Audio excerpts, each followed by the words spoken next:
Hey guys, how are we today? I am having a bit of trouble today. Um, Hang on just 1 second. Oh my goodness. I my chat won't pop out so that I can see you guys, and my headphones wouldn't connect. Well, your headphones won't connect if they're also connected to your phone. I'm not sure if you guys knew that. Probably. How are you guys? Hey, True Crime Karen, it's good to see you. How are you? And Brett, it's good to see you. How are you? It's always good to see you guys. I I like to pop out my chat because a lot of creators they say when they go to different pages they can't see their chat, but I always like to see you guys. So today we do have a oh guys, and also I made my community post today. The last time that I checked, there was 40 people confirmed deceased from the bad storms that we had this weekend. I know they were in your area, Brad, and they were in yours too, True Crime Karens, and mine too, and then Vanessa. So they were all over, and thankfully all of us were okay, but 40 people weren't so lucky. And so I ask everybody to please remember them in your thoughts and your prayers this week. I seen just before I went live that, hey, Nature Rocks, good to see you. I was just telling everybody about all the storms that we had this week, but Vanessa, bless her heart, she lets me know as soon as she knows. So, about a week in advance, she had been telling me that these were going to be really bad. And, oh no, Brad, I didn't know that. Uh, that sucks. Um, so hey Roro, how are you? It's so good to see you. Um, and Jennifer, how are you? It's good to see you too. Um, and so we knew a week in advance, but I didn't know that. I mean, it was really, really bad. But right before I came live, what I was going to tell you guys that two names have been released of the people that passed away. I'm sure more, but two that I found, you guys, were 11 and 12-year-old little brothers. A tree came right through their bedroom, looked like. So just bless them. Yeah, that's right, Brett. Just material things. Um, so I do have a little update about. Remember last time we spoke about 14-year-old little Emily Pike. You guys, brutally, that is a brutal case. She was the little 14-year-old that was reported missing January 27th, and then her body was found on Valentine's Day, February 14th of this year, and they still don't have anybody arrested for that. Hey guys, could one of you guys grab the live that we did last week, please, and drop it so that, because that has the emergency numbers underneath if anybody knows any information about little Emily. But you guys, some good stuff is they're working on some. They're not being quiet, and the she's a San Carlos Apache tribe member.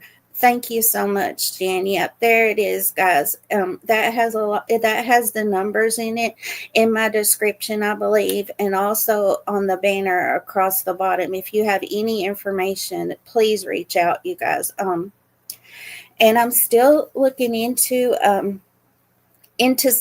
something about those group homes around there. Is just, it's under my skin bad. Hey Wolfie, how are you? Thank you for coming by.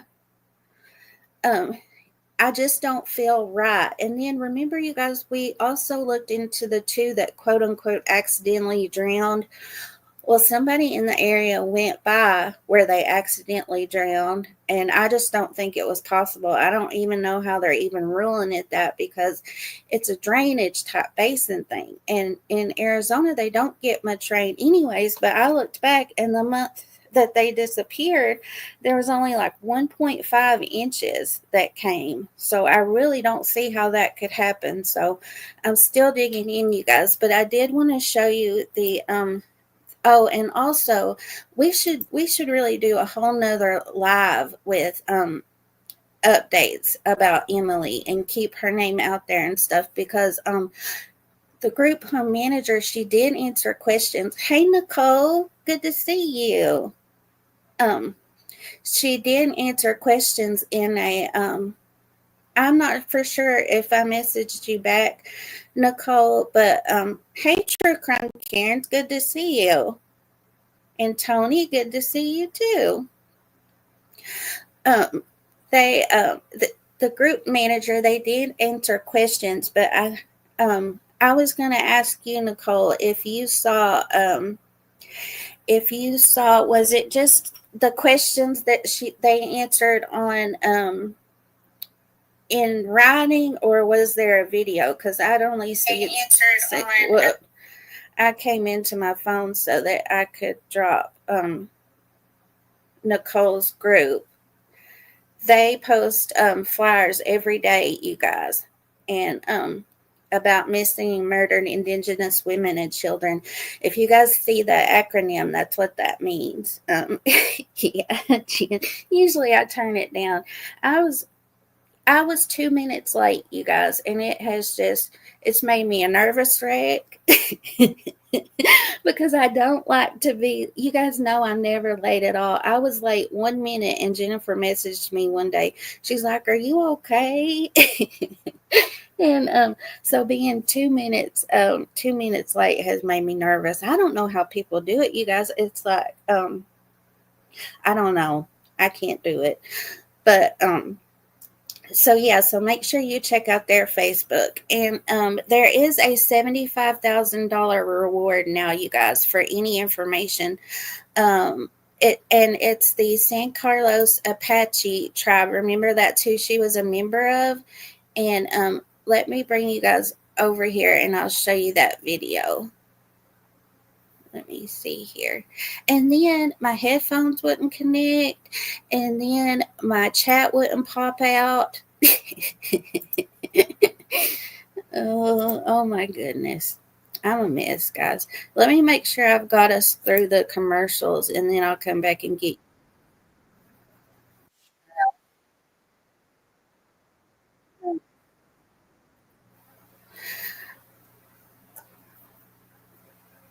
Let me come back and get you guys. I think it's just a short one though. Yeah, we should. And also, I heard that they were doing, I'm not for sure if it's just her tribe or everybody is coming together, but they're doing, Nicole can probably tell us more about that. They're going to use the whole month to spread as much awareness as possible that they can for their missing and murdered. So I was hoping that we could do that too. But it's just so hard. Guys, look. And now my oh guys, also I also emailed them I emailed StreamYard. Hey Wilby, good to see you. I emailed StreamYard about taking my dang background, and you see it done it again. I'm going to send them another very stern email about that. Oh, let me see here. Okay, now I got us to the right place.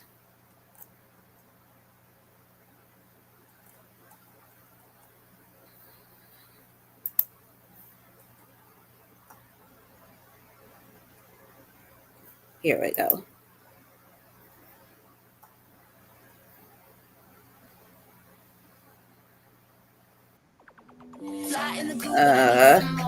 Your antics make me bored, cause I just came around to say hello. I just I thought I got us through that, guys, but I Moto. didn't. I thought I And a saved you all reward is now from it. being offered in the murder case of a young girl that has gotten national attention. The San Carlos Apache tribe promising up to $75,000 to anybody who provides investigators with information leading to an arrest in the case of Emily Pike. She went missing from her group home and was later found violently murdered. Thank you for joining us for 12 News. 12 News journalist Gabriela Becerra live in Guadalupe. A vigil for Emily Pike just ended, and now this big reward, Gabby. What's going on out there? Well, Troy, the emotions surrounding this case are still very raw. The vigil just ended, but earlier today, dozens of people gathered to walk and pray in honor of Emily Pike. And just over my shoulder, you can still see there's one man that remains at the top of the hill lighting candles. The organizers of that vigil tell me they're hoping events like this one will not only bring justice to Emily's case, but also raise awareness for other missing and murdered Indigenous women.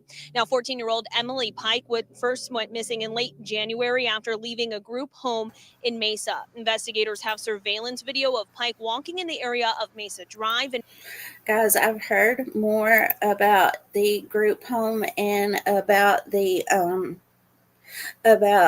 said that out of the 30 missing reports, it was 18 different kids, but they said that they have made 80 calls in their 3 years to the, I'm not sure if it's the police or the just 911 in general, but there had been 80 calls. Hey, Neat Noodle, how are you? We're watching, they have a $75,000 reward now for Emily's case, so we were watching about that before we get started about today. In McKellips Road. Nearly 3 weeks later, Pike's remains were found on Valentine's Day in a wooded area outside of Globe. Investigators with the Gila County Sheriff's Office tell us they do not believe Pike was killed where her remains were found.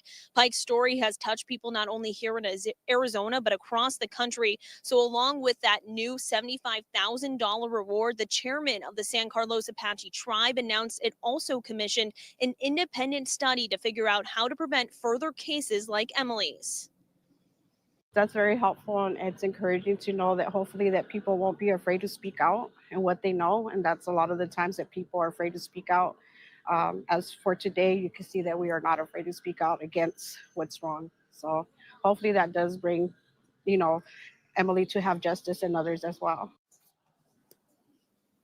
And Chairman Terry Rambler also says the upcoming month of May will be dedicated to honoring the memory of all tribal members who are missing or murdered. In a statement, Rambler. See, that's what I was talking about, you guys. He said they were going to use the month of May to remember all those that were missing and murdered.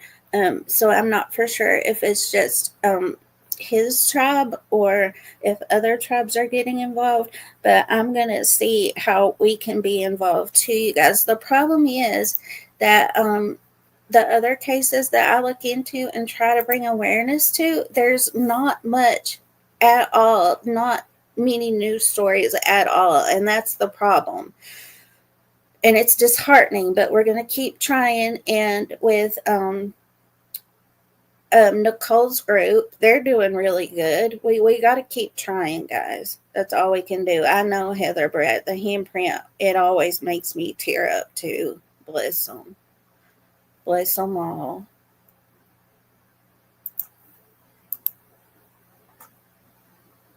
Rambler says, in part, this will be a time to stand with all families that have lost a piece of their soul to this crisis. This is a time to work together to resolve unanswered questions. So anyone with information about Emily's case is asked to contact investigators. Several agencies are taking part of this investigation, including the Gila County Sheriff's Office. We have all of their contact information on 12news.com. Live in Guadalupe, Gabriela Becerra, 12 News. And Gabby, this is such an awful unsolved case. And really, at least what police are telling us, we know nothing.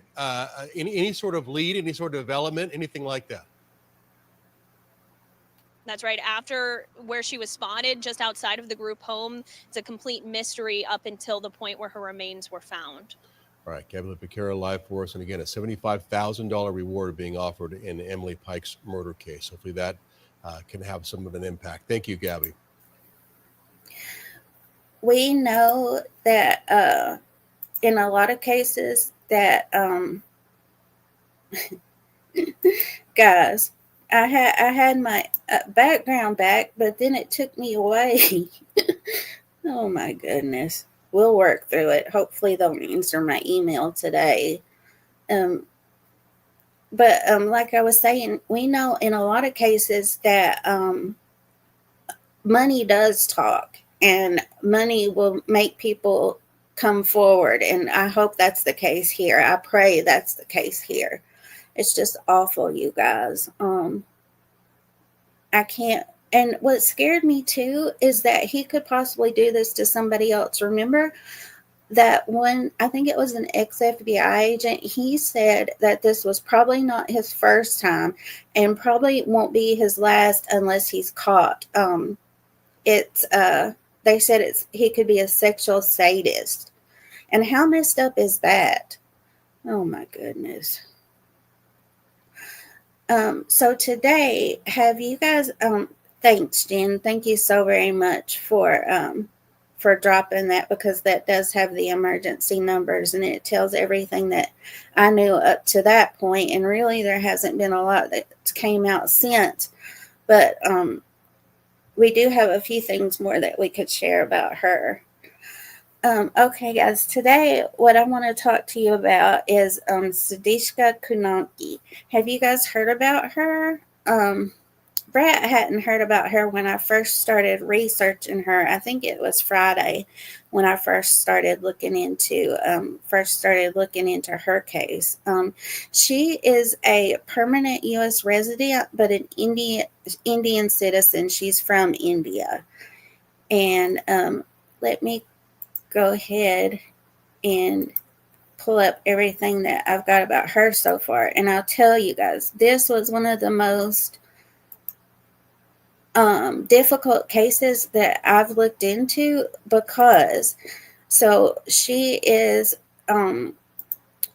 disappeared in Neat Noodle says this one is like Natalie Holloway. Yep, I feel like that too. And the reason that I've had so much trouble is because she disappeared in another country, right? And there is a really good news agency down there called SIN, S-I-N, and they do come out with some really good stuff. But what I have to do is you can press it to where it'll translate to English, but a lot of the words don't translate. Like me and Heather Bratt saw there was this one word, hermetism, and I still don't know exactly what that means. And then this morning there was a new article that come out, and it said that they're going to start treating the last man to see her as imminent evasiveness is what they're going to start treating him like. So I really don't know what that means. True Crime Karen says our kids, teenagers should be able to be kids, young adults, have fun and not fear for their lives. Yeah, they really should. But unfortunately, that's not the way it is these days. And I don't know if it's getting worse or we're hearing about it more or not. Yeah, they did take his passport, Heather Bratt. Okay, guys, first, I'll show you guys what. First, we like to get out the missing information, right?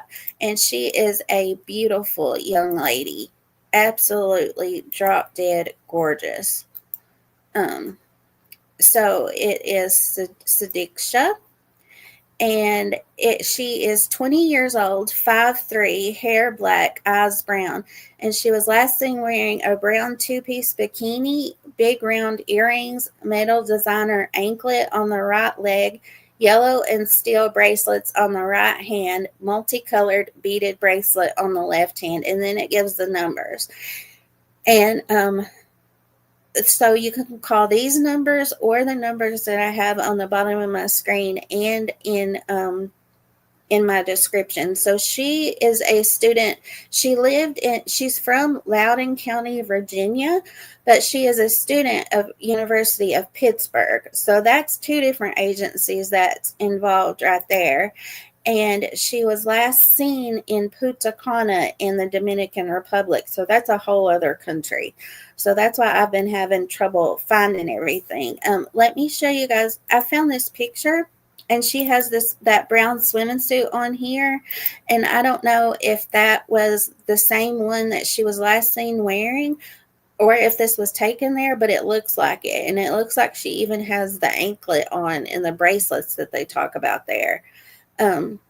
Yeah, she was on spring break, Jennifer. She was on spring break. Her and 5 other female friends, one of them, I think they all went to university together, and one of them was from Loudoun County too, like she is.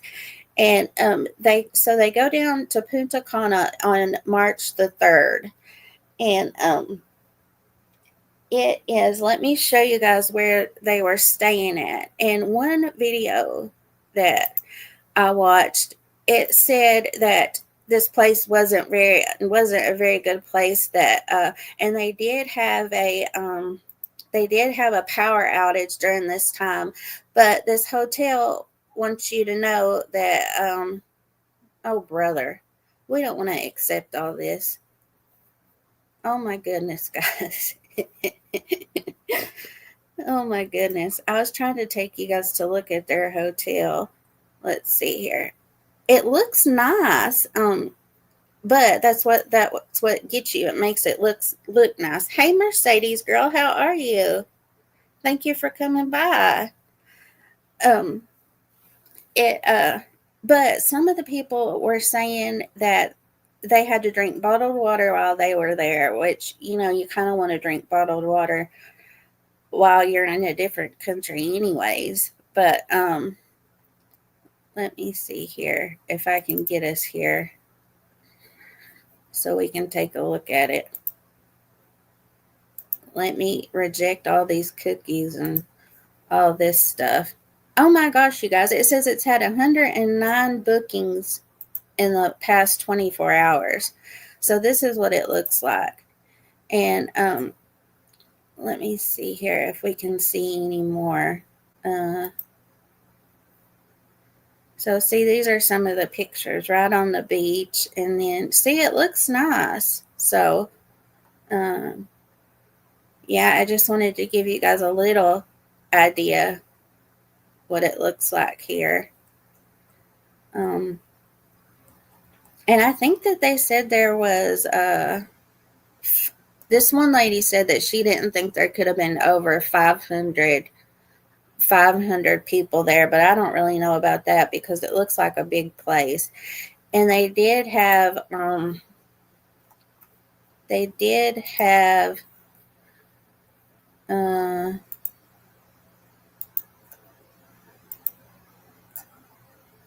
do have nightclubs and stuff in there too.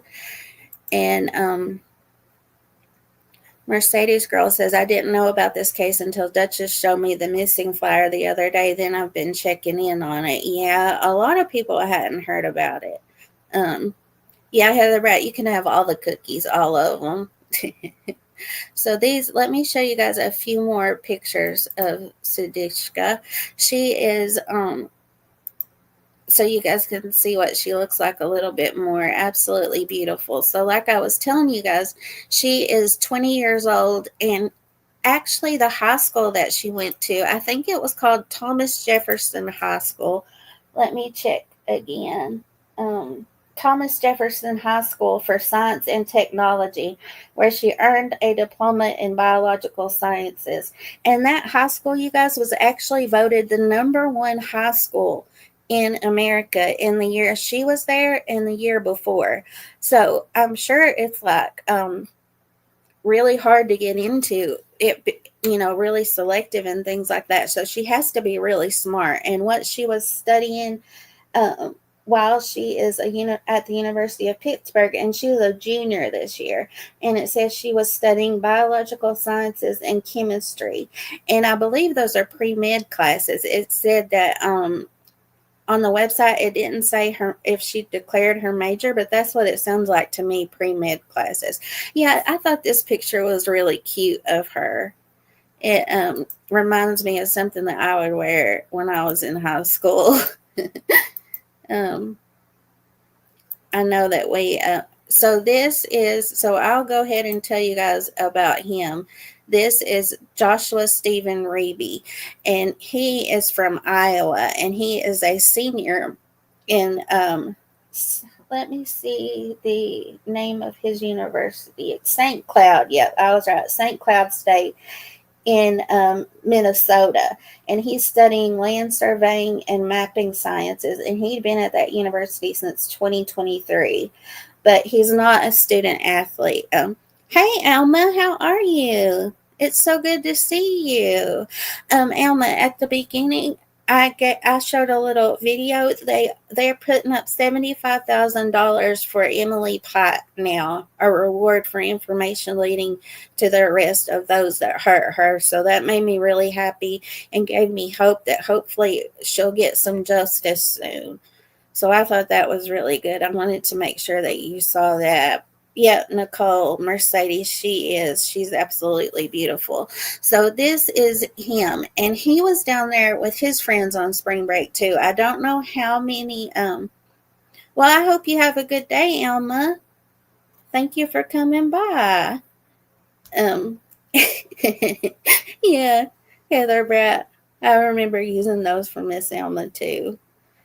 And I also wanted to tell you, Alma, that I still remember your project about writing letters to legislators, and I want you to know that that I did tell everybody I knew about that, and some people one person left me on red, about that, but I'm still willing to help you any way I can. All of us will help you any way we can. That's a very good idea.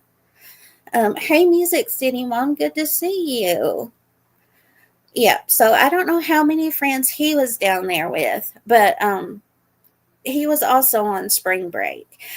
And so these two, they were, I want to show you guys the surveillance video now. He says that he went to a party, and then they met at, sure, True Crime Karens. Absolutely. Absolutely. I appreciate that so very much. So he said he had went to a party, and I don't know where her and her friends had been, but they go to the lobby of that hotel that I just showed you guys. And then they introduce themselves to each other. So it's him and one other guy friend, and it's her and all of her friends. And Alma, that sounds good. Oh. So they went to they meet in the lobby, and then they introduce themselves, and they go to a club that's in the hotel, and they have a drink at the lobby, and then they have a drink at the nightclub at the hotel, and then they decide to go out to the beach. And today, surveillance camera footage came out of them. The surveillance camera footage, I've always had the ones from where they go out to the beach, but today I think it just came out where they were, where it shows that her and him, Sudiksha, and him, Joshua, had gotten sick at the nightclub and were outside vomiting even before they went to the beach. Hey, Cat's Eye, welcome. And so they were drinking quite a bit, and I'm not going to tell you guys what I think happened. Well, I'll just tell you guys, I think it's a high possibility. I know that this reminds us of Natalie Holloway, but we do have to remember that Joshua's not from there. He doesn't have friends that could help him cover up his actions, if you feel me. And also, it's about 3 hours after her friends left. It was only her and him, and so that's not a lot of time. And also, I want to tell you guys, I'll show you guys this before we start. Punta Cana is not a very It's not a very safe place, and I don't really feel, if I had kids this age, I don't think I would let them go. This is a notice that the U.S. Department had. It was back June 18th, 2024, and they had actually issued an travel advisory for people to. Hey, Trista, good to see you. How are you? Warning people about going there, and it says reissued after periodic review without changes. So exercise increased caution in the Dominican Republic due to crime. Violent crime, including armed robbery, homicide, and SA, is a concern throughout the Dominican Republic. The development of a professional tourist police corps, institution of a 911 system in many parts of the country, and a concentration of resources in resort areas means these tend to be better policed than urban areas like Santo Domingo. The wide availability of weapons, the use and trade of illicit drugs, and a weak criminal justice system contribute to the high level of criminality on the broader scale. So it says, if you do decide to travel there, be aware of your surroundings. Do not physically resist any robbery attempt. Do not display signs of wealth, such as wearing expensive watches or jewelry. And it said she did have some bracelets on and an anklet, so I don't know if they were. Jennifer, yep, me too. I saw some more about that recently, where the guy, his girlfriend, was also being charged for what happened to her. Hey, I'm Skippy. Hope you're having a great day, buddy. Thank you for coming by. And it says, follow the advice of resort and tour operators. Follow the Department of State, prepare a contingency plan. Yeah. So it's saying that the resort areas aren't as dangerous as other areas. Neat Noodle says, I think it could have been an accident for sure. It is just bothersome that he left her and didn't report. Yeah. Yeah. Me too, Neat. But also, I have to show you guys this too. Also, this past January, there were 4 people that were drowned, and I think one of them did 4 tourists drowned in the same area. Let me see if I can find that. So it is dangerous. These waters are very dangerous. Oh, it's right here. I couldn't find a whole lot about them because, of course, this news is taking up everything. It's hard to get through all of that. Mercedes Girl says, I think it could have been an accident, but also the thought of what if somebody else showed up after the guy passed out. Well, that's kind of what I'm thinking, Mercedes Girl. That's been my feeling, because Alma, she was in the Dominican Republic. She was in Punta Cana, which is in the Dominican Republic. Yeah. It says 4 tourists. So this was in January of this year, you guys. It says 4 tourists have drowned off the eastern coast of the Dominican Republic near the popular tourist town of Punta Cana. Civil defense officials said the victims include 2 Polish citizens and a man from Portugal, with a 4th body recovered on Saturday. At least 2 other people were rescued. The drownings happened Friday at a beach where a red flag warned of strong currents and rough seas. But, you guys, these people were found fairly quickly, I believe. Alma says, Punta Cana is dangerous. I've traveled there, and if you go to a hotel area, it is very dangerous. Yeah. Yeah, that's what I seem to gather too, Alma. Sure have. So, and also there was red flag warnings on the beach during this time too. But one place that I seen, they said, the water isn't the same all day and night. And so just because it was red flag during the day doesn't mean that it was at night too. I meant to find a website where I could learn more about that, exactly what the waters were like that night. But Doug Bishop did go on a News Nation video, and he talks a little bit about it. So we can watch that too. Mercedes Girl says, I can't imagine how her friends feel now. Yeah, me neither. So I'll tell you guys. So after they went out to the beach, her and him are the only ones that stay.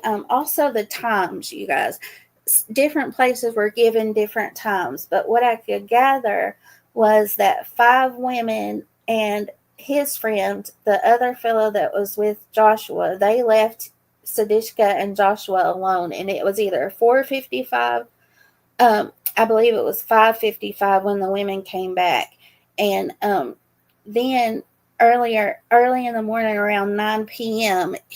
Joshua comes back by himself, and he gives a few different stories about what happened. Let me see here, and I wish that they would share more, you guys, that with their captions turned on. Let me see what else I have. Okay, so then after that, they have been using so many drones, you guys, and this is another thing that I think that if she was there, they would find her. They have these really sophisticated drones there, and they let me see here. We'll watch that in a little bit, but it records everything in the ocean, and it can point out different places that they might search and things like that. When it first happened, the authorities were saying, thanks, True Crime Karens. Thank you so much, really. I do try really hard. Yeah, Jen, that's another thing. What if it was an accident and he had nothing to do with it and just left? I don't like that. Yeah, me too. So he is still there, and this was a picture from that other news site. And they asked him 50 questions, and out of the 50 questions, there was 8 that he didn't answer. And the 8 that he refused to answer were these. How can we verify that everything you have said is true? He did have a lawyer present. He had a lawyer and his dad present. Oh, I do want to tell you guys that the day after she went missing, and I'm so glad that she had people to go down there and fight and make sure that they didn't automatically say it was a drowning. But her parents and a neighbor and 2 uncles went down the next day to make sure that it was a thorough investigation, and then a group of family friends, 10 more people went down too after that. So I'm glad that they have that. And I'm also glad, so Joshua's dad came down and they did get him a lawyer, and I'm glad for that, because we can make sure that there's nobody can say that this wasn't a thorough investigation or people jump to conclusions, So he did have a lawyer and his dad present, and so out of 50 questions, he answered 42, but these were the ones he didn't answer. It says, how can we verify that everything you have said is true? So he would say, on my lawyer's advice, I'm not going to answer this. I agree with them not to answer this, is basically what it said. And it said, what did you tell your friend when he asked about the missing girl, Konanki Sudiksha? And he didn't answer that one. What do you think about Sudiksha's disappearance? Did Sudiksha know how to swim or not? Do you remember if Sudiksha made any gestures or screamed while in the sea? Did you inform the authorities or the hotel about what happened with you and the girl on the beach? Did you tell your friend what happened between you and the girl on the beach? How did you feel about this situation? So he didn't answer any of these. And on that video that I translated, the prosecutor, it was a former prosecutor, and she said he's not answering anything that involves details. He doesn't want to pin himself down. And she said it was very rehearsed, and she could tell that it was very rehearsed between him and his lawyer before they got there. And you guys, I thought it was how they worded it was, they said that let me see exactly how they worded it so I can tell you guys. As part of the investigations, the young Joshua Stephen Reeb, they spelled it like this when I was translating. The last person with whom was seen was transferred on Wednesday to the prosecutor's office. And it said he was interrogated for approximately 4 hours in the presence of his father and subsequently taken to the gender violence prosecutor's office. So the gender violence, I thought that was good. They were looking into that too. Yeah, me too, Jen. Me too. So this tells a little bit more about what he did answer that day. So we'll watch that.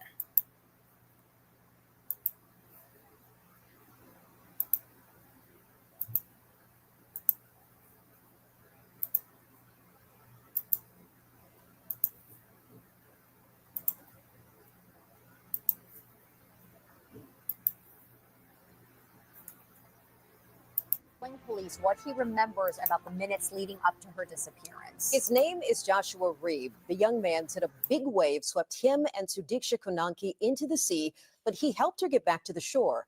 The new details were revealed in the transcript of the interview Dominican Republic investigators conducted with Reeb Wednesday. Northern Virginia Bureau Chief Julie Carey joins us now in the studio with more on what he had to say to investigators. Julie? Well, first of all, the Loudoun County Sheriff's Office has called that 22-year-old senior from St. Cloud State University a person of interest, but the Dominican Republic authorities, they are not using that term. The detectives from Loudoun County also did what they call an extensive interview with him yesterday. No details. And after his I think it was the same day, you guys, after his interview with the prosecutor and investigator, the Loudoun County deputies, they interviewed with him too. And I do want to make a point of this, that Loudoun County does say he's a person of interest in her disappearance, but it's not a criminal disappearance yet, is what they're saying. And then in the Dominican Republic, those officials are not, they're saying he's a witness, but they did keep his passport and they're keeping him at the hotel and watching him very closely. So that says a lot too. Details from that yet, but it is the transcript from the session with Dominican authorities that's providing new information about this spring break mystery. A photo obtained exclusively by NBC News of the interview with Joshua Reeb. He's the last person known to have been with 20-year-old University of Pittsburgh student Sudiksha Konanki. He says he and a friend introduced themselves to Konanki and her girlfriends at a bar where the group drank pink tequila shots, then went to the beach in the early morning hours. He said two of Konanki's friends sat on beach chairs, but he says he and Konanki waded into the ocean, telling investigators, quote, "We were in waist-deep water, talking and kissing a little. Next," he said, "a big wave came and hit us both, and with the rising water, it swept us out to sea." The investigator asking, "What happened next?" "As soon as we were able to surface, we tried to call for help, but there was no one there," said the young man. Reeb says he then used his lifeguard training to get them both back to shore, adding, "I swallowed a lot of water. I could have lost consciousness several times. When I finally reached the ground on the beach, I pulled her in front of me. She wasn't out of the water as it was up to our knees. She was walking at an angle in the water. The last time." Okay, guys, I want to show you this right quick. So this is him in high school. He was a wrestler, and he's a big guy. You know, he's not very tall. I could tell he had one video on his YouTube channel, and I could tell he was showing how to set up some kind of tripod. I think it was a class project, but I'm showing that he is a big guy here because he's talking about being a lifeguard too. I know the ocean is very different, but you would still think she's a little bitty girl that he could have. I'm not saying he's a big guy so he could have hurt her, but I'm saying he's a big guy so he could have possibly pulled her back to shore, you know? So I wanted to show you guys that picture of him.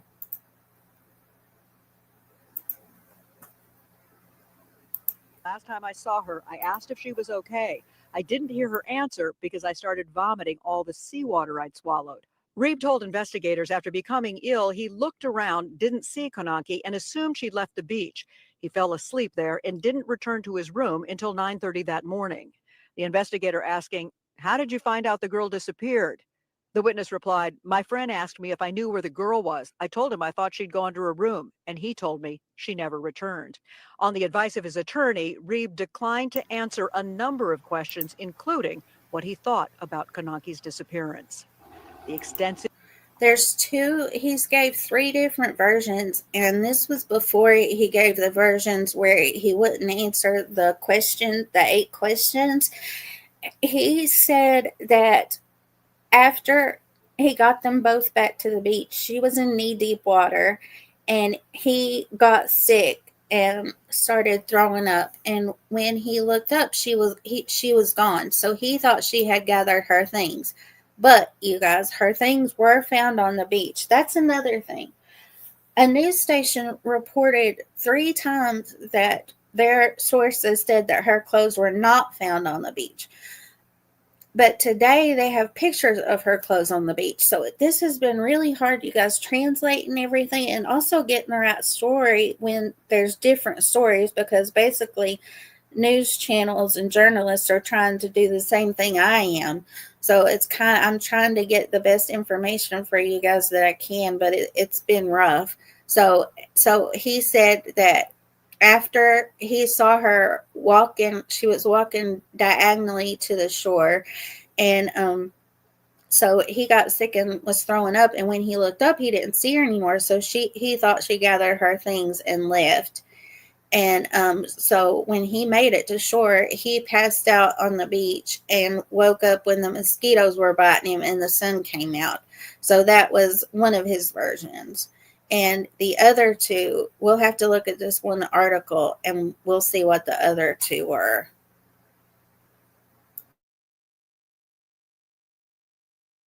extensive search for the missing pre-med student continues. Now, Joshua Reeb's parents just issuing a statement this evening, reading in part, "We express our deep sorrow and solidarity of the family of Sudiksha Konanki during this painful time. We share the hope that Sudiksha will be found as soon as possible." His parents also say their son has been fully cooperative, but has, quote, been detained under irregular circumstances and kept under police surveillance in his hotel room. They also expressed concern that he had been questioned before that Wednesday interview without proper translators and legal counsel, and they say that is why they have now hired an attorney there to represent him. And one last footnote, you may notice that we're no longer showing that security camera video of Konanki and Reeb. Her parents have asked that it not be used.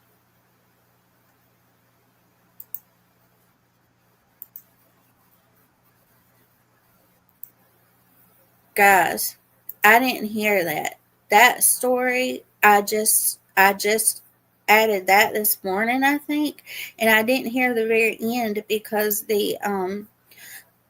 because it had already. I remember watching it. I watch everything before I play it for you guys, but at the end, it had already had the next videos pulled up, and I bet I didn't watch the very end. I didn't know that her parents didn't. I didn't know her parents asked not to show that. So I'm very sorry about that. I'm very, very sorry about that. I will see if I can edit it out. I'm pretty sure I can, and I'll do that. I always want to respect the parents' wishes. I'm very, very sorry about that. So speaking of parents, I do want to show you guys what his parents said. His parents did issue a statement, and I do want to show you guys that. I believe it was on 3/14. Let me see here.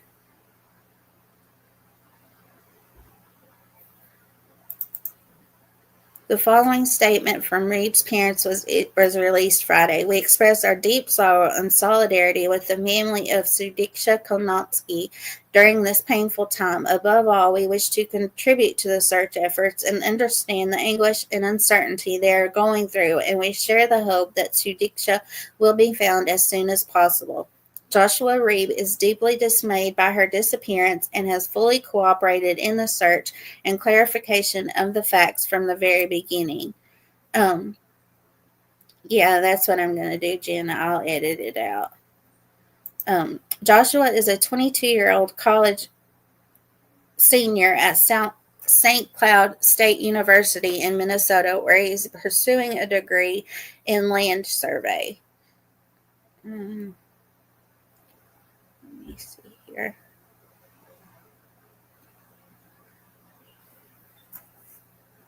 He is a beloved son, brother, and friend, known for his kind nature, sense of humor, and commitment to his community.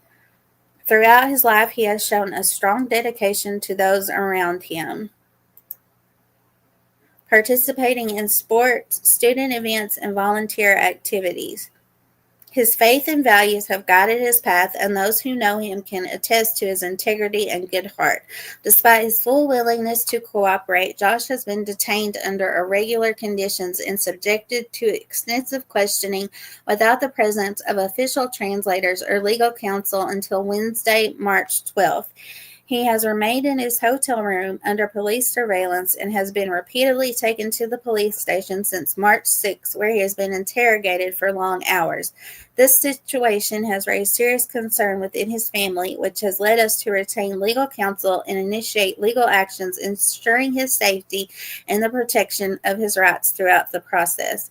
We thank those who have shown support and understanding during these difficult times. We recognize that this is a complex and painful situation for all parties involved, and we trust that the investigation will be conducted with transparency and justice. Our only interest is that due process be respected and that actions be taken with the fairness that the situation requires. We ask everyone to pray that Sudiksha be found and returned home to her family. And then a statement was also made. The Lyon County Sheriff's Office, I guess reporters had bothered some people there, or not bothered, but came to interview people there, and so the police were called. And it says, today, March 16th, we were contacted regarding the media presence in Rock Rapids. As a result, we interacted both with the media and with friends of the Reeb family. Subsequent to that, these friends provided this included statement and requested our office release it so they could, due to the international media coverage, remain anonymous. Our office is not normally a conduit to provide for the release of statements of private individuals or groups. However, in this case, the sheriff has approved this due to the unique circumstances and to protect the privacy of residents.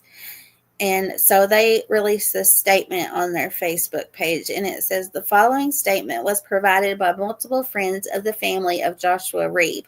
Due to the international media coverage, they desire to remain anonymous, but their authenticity has been verified.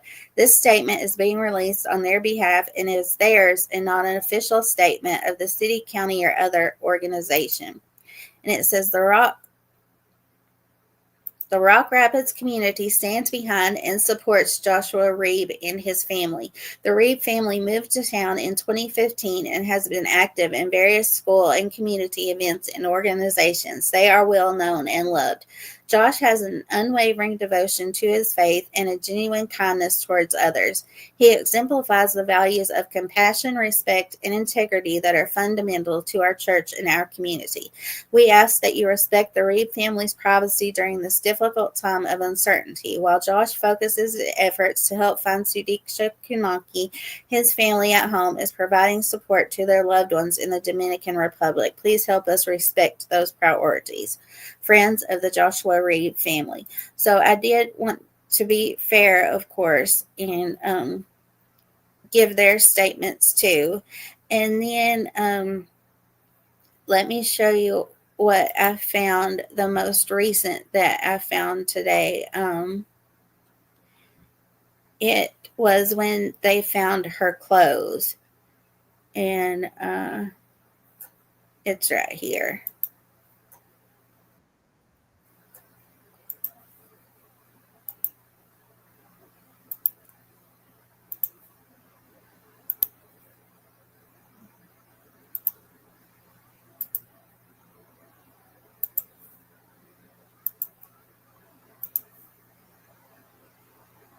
Developments in the case of the missing college student from Northern Virginia. That's right, authorities.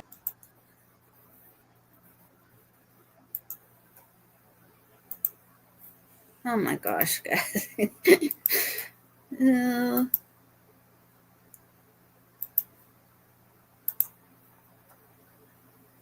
There we go. New developments in the case of the missing college student from Northern Virginia. That's right. Authorities in the Dominican Republic have confiscated the passport of Joshua Reeve, the last person known to have seen the Loudoun County woman alive. Fox 5's Maureen Ume is in Leesburg this morning with the latest on this. Good morning, Maureen.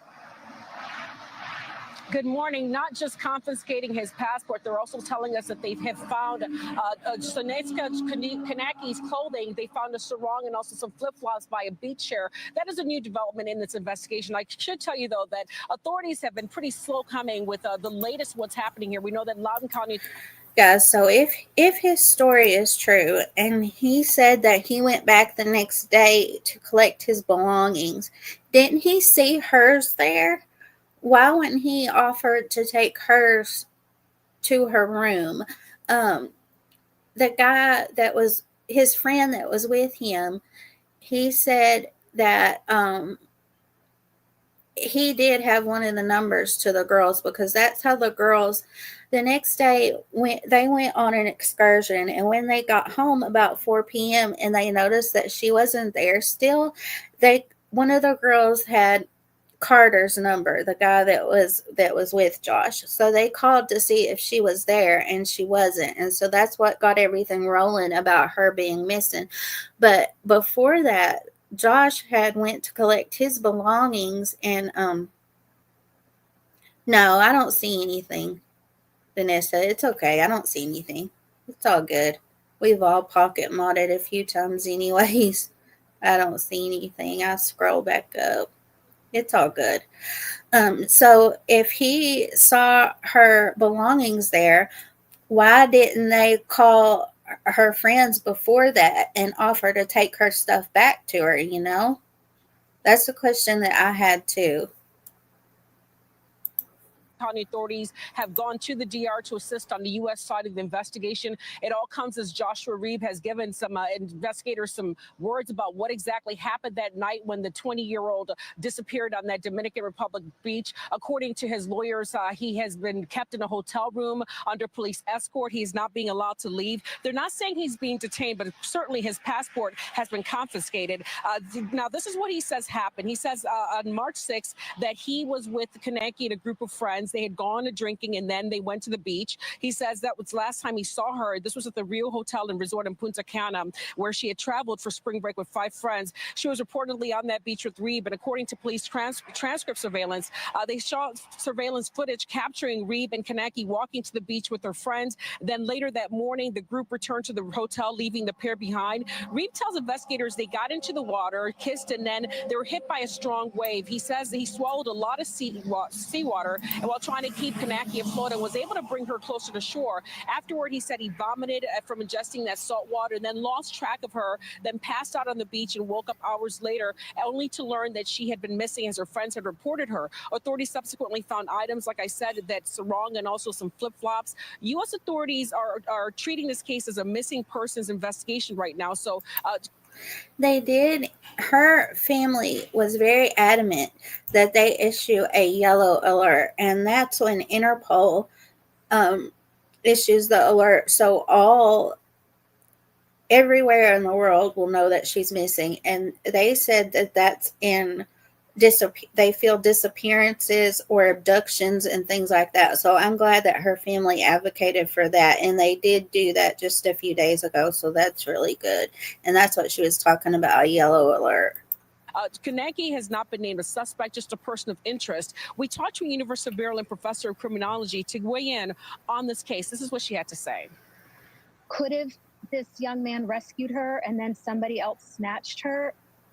I guess there is the realm of possibility that could have happened. It seems unlikely. I think I read that the tide there is very, very strong. And so if she was being rescued, she was exhausted and probably had a lot of alcohol in her. And so it very easily she could have gone right back into the ocean due to the tide.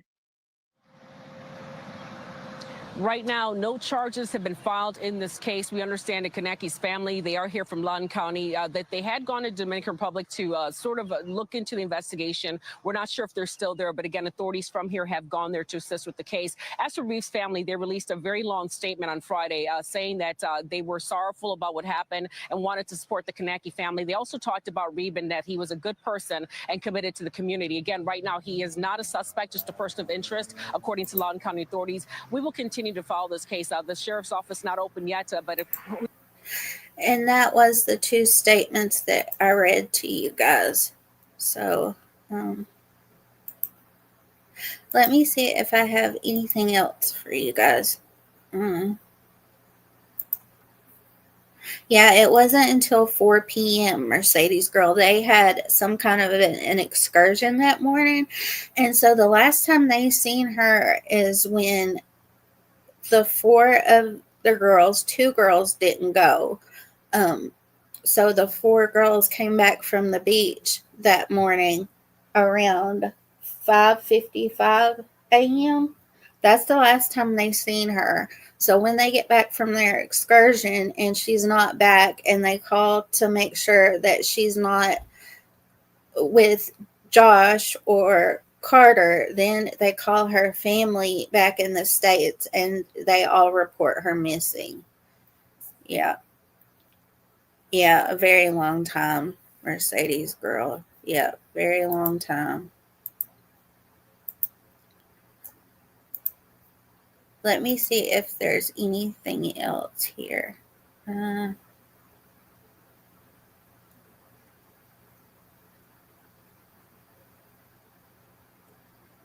We can watch the, let me see here.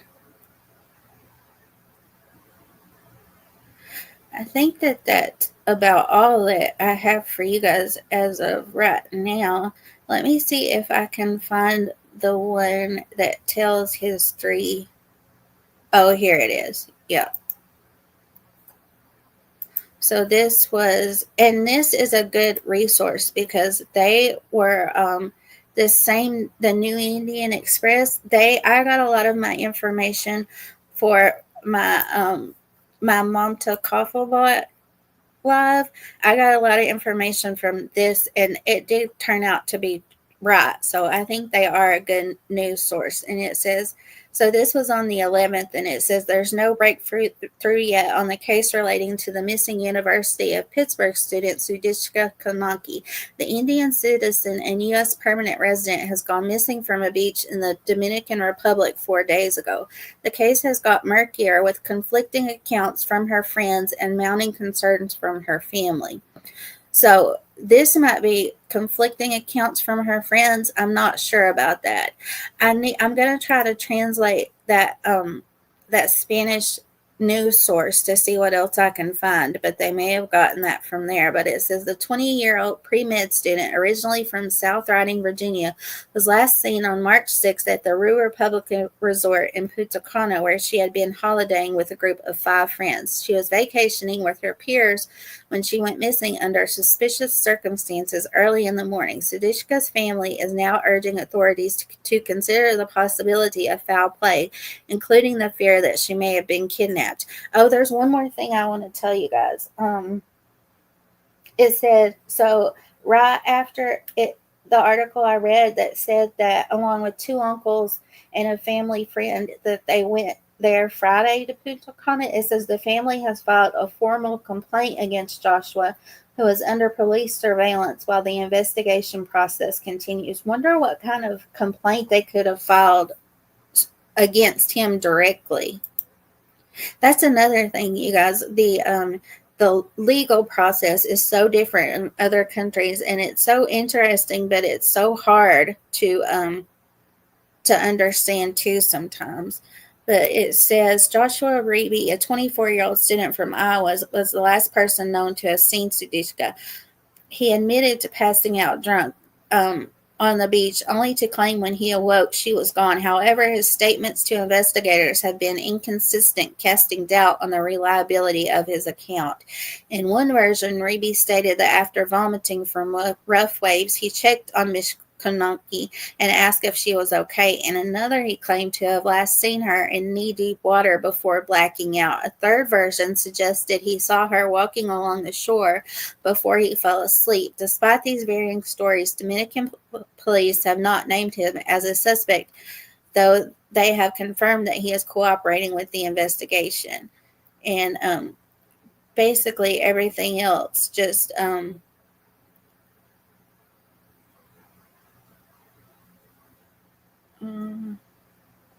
however, her family is unconvinced by the theory of accidental drowning. Her father has formally requested an expanded investigation, fearing that his daughter may have been abducted.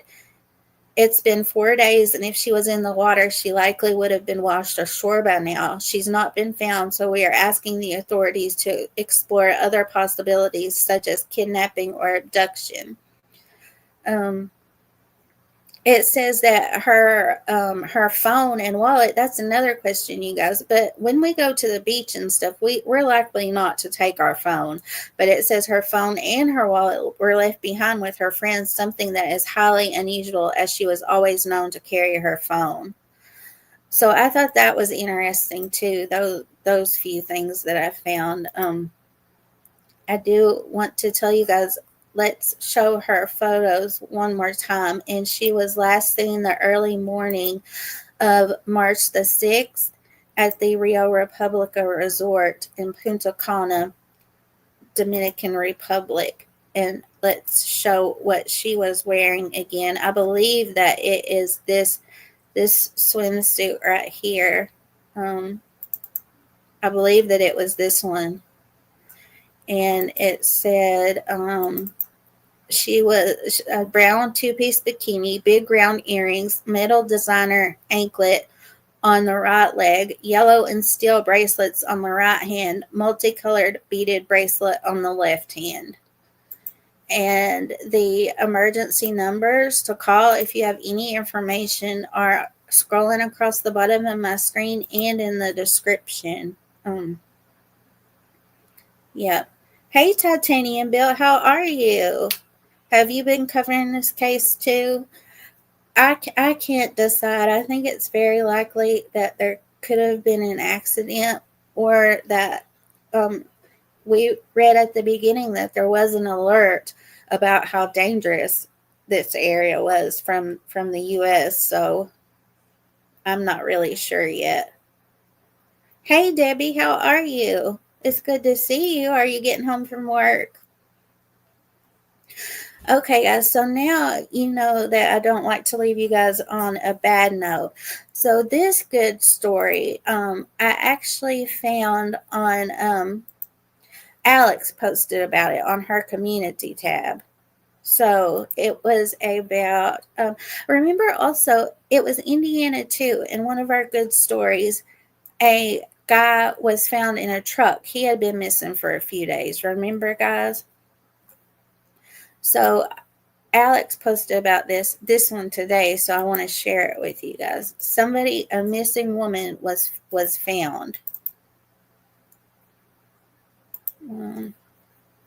So this is her missing poster, Brianna Nicole Cassell, and it says, "This is my friend." So this is from Team NWI, Independent Search and Rescue. So this search and rescue team had been looking for her. She was missing for 6 days, I believe.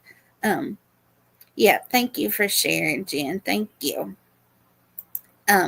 She was last seen on March the 5th, and it says she is a mom, a wife, a friend. She has been missing since Thursday. She left her mom's to go visit some friends in Wheatfield, DeMonte area. No one has seen or heard from her since, and this is in Indiana, and it tells what kind of cars she drives, and her family and friends are in fear of her life. We believe she is in danger because it is unlike her not to call someone. She was traveling alone. If you have any information, and then it leaves the numbers. But she was found 6 days later, you guys. And this is her car. She had fallen asleep and drove down this embankment. And it said that, and she had broken ribs, and her 2 legs were really badly injured, and she had surgery on her legs on Friday, and they're giving her antibiotics, but they still don't know if they're going to be able to save her legs or not. But look at this, you guys. The only way that she was able to get water during this time is she took her sweatshirt and like threw it like a lasso out the window and got it in the ditch and was able to get a little bit of water that way. So it is 1,000 wonders and a miracle that she was found. And it was a guy that was on a heavy piece of equipment. So he was up higher, and he was actually able to see her car and save her. And I'll show you guys this video now. And I'll share it so you guys can look at it later on your own time if you'd like to. So a missing girl, oh yeah, Titanium. I'm sorry. You and me both know about the accidents, that's for sure. Thankfully, when I had my accident, there was a lady. Hey, Miss W, it's so good to see you. I love you big bunches. Absolutely. I hope you're doing good. When I had my accident, there was a teacher that was behind me, and she said that I was going under the speed limit, and that sounds like me because if the speed limit's 35, I'm going 36, and that's about it. But I'm still like that to this day. But she said that as soon as I hit that patch of black ice, there was just nothing I could do. And I went over an embankment, something like this too. And I remember, and she came down there and sit with me until I got help, and my car was leaking gas and everything. And I so appreciate her for staying with me, because a lot of people wouldn't have stayed being around that, you know. Hey, Miss Arnold, how are you? What you cooking? Are you cooking for yourself or your dogs? I bet it's your dogs about this time. Hey, Elizabeth, how are you? All my peoples are coming in. How are you guys? But I'm so thankful for her too, because she told my mama afterwards, she said they were trying to get her out of that car and walk her up the embankment. And I couldn't walk anyways, guys, you know, but if they wouldn't have gotten me out safely, they could have injured my back even more and hurt me even worse, you know. And the teacher, she said that I didn't know my name, and I would bet I didn't, but I had some homework. I was in college at the time, and I had some homework in my back seat with my name on it, and that's how she knew my name and talked to me and stuff. And so I'm so very thankful for her to this day, because I was over an embankment too, and if she didn't see me, I could have been over there for a very long time too, you know. This could really happen to anybody. So let's see. Let's watch and see about this now. Joining us tonight, I'm Scott Schneider. And I'm Terrence Lee in for Dawn. Tonight, a woman trapped in her car for nearly a week is safe. Yeah, our Nate Rogers has just heard from the family. He's live in Oak Lawn tonight with the incredible story. Nate. That's right, Scott and Terrence, I tell you, this is a miraculous story of survival. The woman's family says they were actually beginning to give up hope, and nothing about their loved one's disappearance made sense. Relieved. I am so happy. Today has been the best day of my life in the last 6 days. I have not been able to do anything but cry and pray and thank the Lord today. Oh, bless her mama, you guys. Bless her mama's heart. My mom said that that when I had my accident and they told her that I might never walk again, that she fell to the ground, and she still remembers this nurse that said, but honey, you still have her. You know, you still have her, and she's still her, and that's true. And I looked at her Facebook page, and she's still posting stuff. She seems at herself, you know, so she doesn't seem like she had a head injury, so that's wonderful too. Today for letting my baby come home. Hugs of joy and relief for this Indiana family. 41-year-old Brianna Nicole Cassell. She was reported missing last Thursday after driving to visit a friend in Griffith, Indiana. Family members filed a police report and even had the help of a local search and rescue team. But for nearly 6 days, still nothing. Her mother saying all she could do was cry herself to sleep. You guys see over there? That's where she went over in at. She said that she fell asleep and went off the road. Thanks, guys. I absolutely had a guardian angel with me. I absolutely did. There's no doubt about it. Thanks, guys. I'm so appreciative of you all. I've made a lot of good friends here, and I don't care what anybody says. You can make good friends on the internet. Absolutely. Oh no, Miss Arnold, then you know how the mamas feel. I can't imagine. Sleep in distress every night. But good news came earlier today through the acts of Johnny Martinez. Martinez somehow spotted Cassell's 2008 Ford Taurus off the roadway in a ditch about 1 mile southeast of Newton County. Family members learned the mother of three had fallen asleep behind the wheel. Paramedics arrived saying she was conscious and able to speak. Her family telling us, although trapped, she survived by lowering her hoodie into a pond and drawing water from it.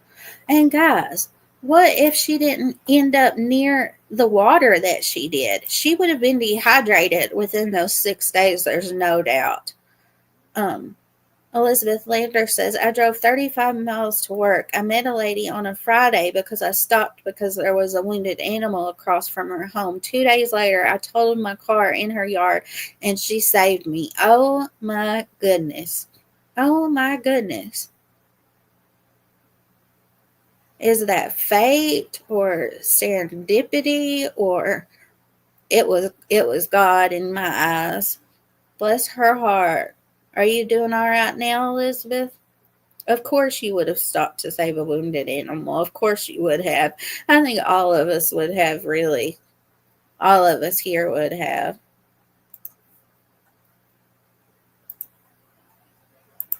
From it. Bree actually had said to her daughter this morning that she was giving up hope, but she had managed to stay alive, like she said, by dipping her hoodie and getting water out of it. Even with the extensive injuries she has, it's going to be a long road to recovery.